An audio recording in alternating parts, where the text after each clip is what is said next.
Prince Harry has overplayed his hand in his security role and taking legal action is unwise, his former police protection officer has warned. The Duke of Sussex began a legal challenge against the Home Office after his taxpayer-funded security was stripped in 2020 when he stepped down as a working royal and moved to California.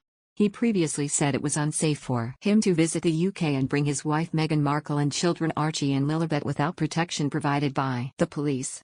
Last week it emerged that a second lawsuit has now been filed by Harry at the High Court, with the Home Office and also the Metropolitan Police as defendants. It is understood it focuses on a decision from earlier this year that people should not be able to privately pay for police protection.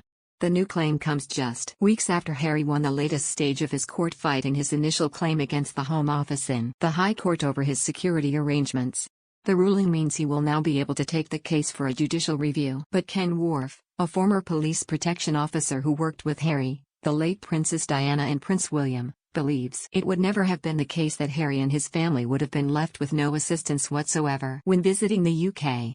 Speaking on an upcoming episode of the Mirror's Pod Save the Queen podcast, he said the security row was interesting. He added, "I don't know who he advised him to take legal action against the British government and the Metropolitan Police. I think it was an unwise thing to do because that in essence raises negative publicity. Love the royals."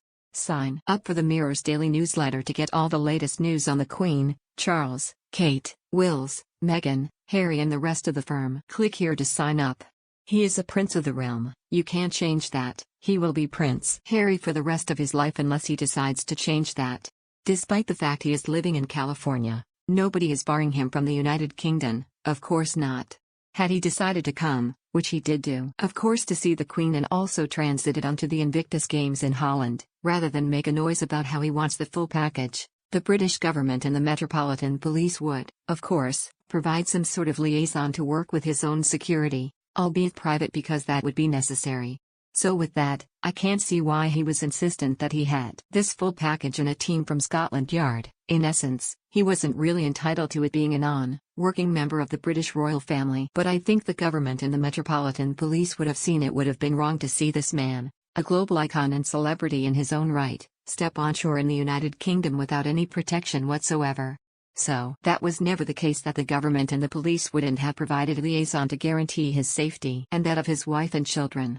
My own view is that Harry rather overplayed that and that was a mistake on his part.